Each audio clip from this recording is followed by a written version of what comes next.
That'll be nice. This summer window is going to be crazy for all of us. I mean, it does bring us nicely onto the next subject, actually. Mo Salah and Van Dijk. We know that Trent's probably leaving. KM. Whoa, we don't know that. He's definitely leaving. He's gone. How do we know he's gone, bro? As soon as Fabrizio pins that tweet. Long. I saw that. Yeah. KM, what do you think is going to happen with Mo Salah and Van Dijk? There was a lot of rumors over the weekend from different sort of transfer aggregators that their exit could be imminent as well. Still no new offers on the table. What do you think is going to happen there, bro? You know, at this point, because at different stages, you asked me 3 months ago, I would have had one answer. A month ago, a different one. At this point, I feel reserved. I feel like the last 2 weeks as a Liverpool fan has just been a big gut-wrenching feeling, like a body blow. I feel before that, I was definitely confident Van Dijk and Salah will sign. I saw there was one report where it was like, they think Salah and Van Dijk are confirmed, but because Trent isn't, they don't want to put out too early to put pressure on him ahead of time, because why 2 not 1? But at this point, as time goes on, disappointing against Newcastle, disappointing against PSG. There was talks about obviously Van Dijk meeting with PSG, ownership after the game, and how that could potentially be a segue to Saudi after a year or two at PSG, Salah as well. I still think at the end of the day, both will get it done. I think for even to get to this point, it is gross misconduct. Like the biggest negligence ever, because it's just not how it's meant to go. You talk about building a club, your spines are not meant to each run down into the last year of their contract. They arguably are 3 most important players. Oh, someone in the chat is killing me. Wait, Henry, are you Tony Cruz? Have you seen the account of that person he's actually called as well? Danny D, mate. Yeah, no, I think that as well. I see someone also speak about Konate not signing a new contract.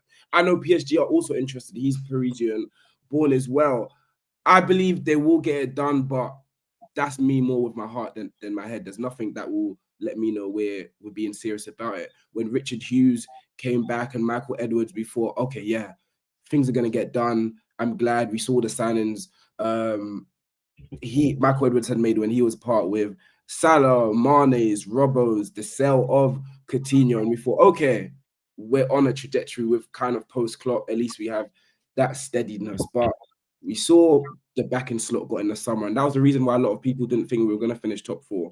Proved everyone wrong. However, that's besides the point. He didn't get that initial backing needed when it was meant to be this big summer. We've still not any contract signed. It took till January, took to December till our best players were getting their first set of contract offers, and it's just like in January they could have spoken these pre-contract negotiations. Fabrizio was tweeting the day before the January transfer window opened saying, yeah, Madrid are speaking of, and we just like, Fabrizio, we know, but at the end of the day, is it taken away? I did see your mates there like smiling and laughing.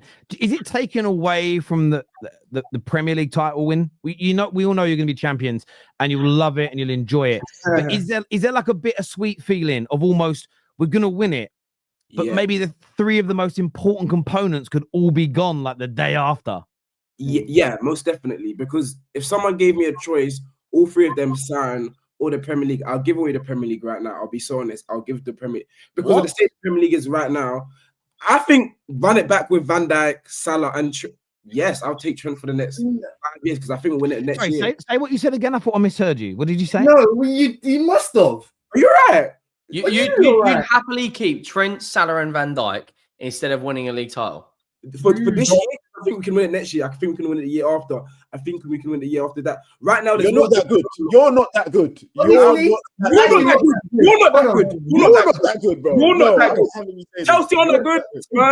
Diaz good enough. Is Nunes good enough? Is Szoboszlai good enough? No. Listen, I think we're gonna recruitment, better recruitment as well. Like Slot hasn't had a transfer window with any of his players' as team. We don't know who he will bring in, but those being so instrumental. Take away Salah.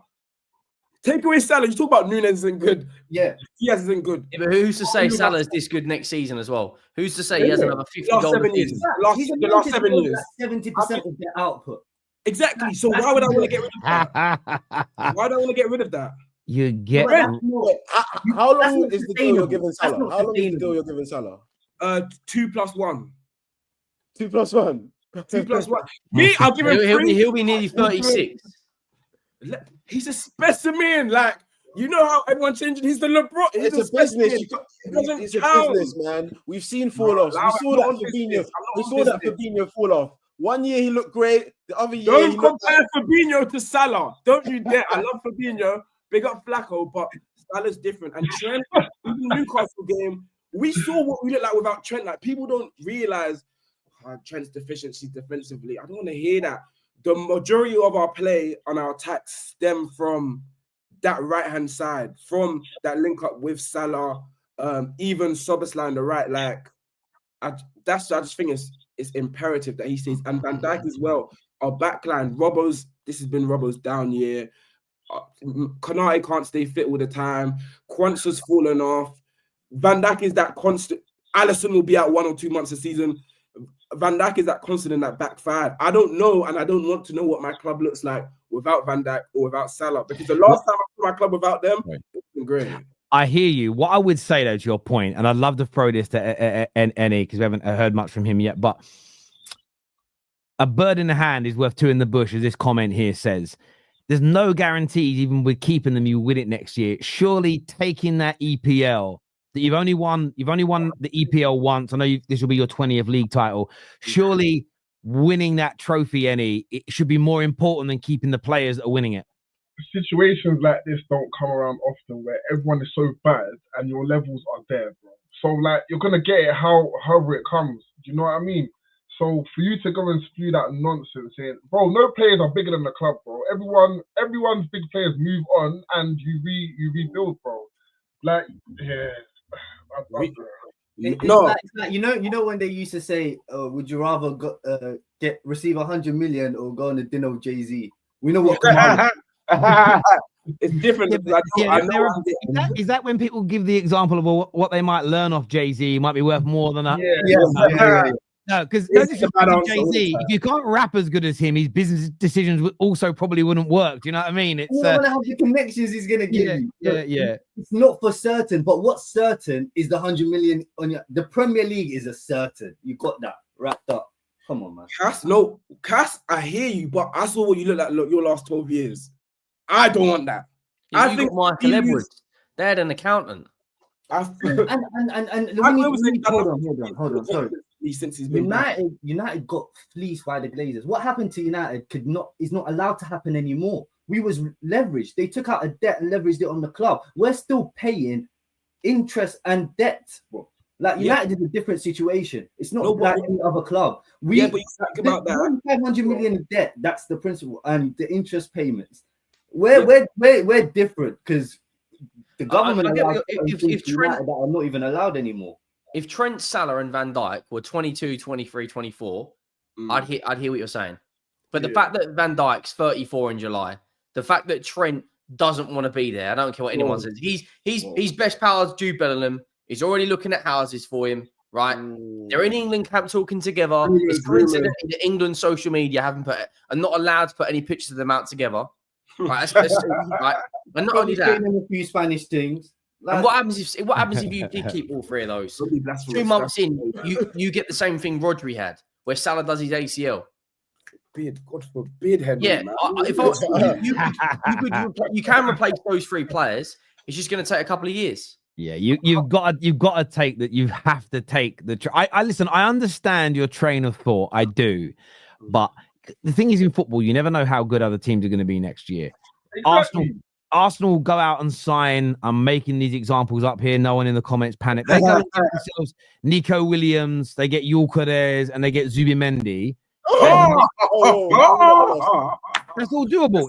I would say those 3 signings are doable. Say they sign those 3 players and you keep all you're asking for. Arsenal could still be better than you next year. City this summer could go out, spend 300 million. It all clicks back into gear. They've got 2 new creators. Next season, they go and do a 100-point season again because it's Pep. And then you're sitting there. You got your players, but no. Remember the thing on the Come Fly With Me?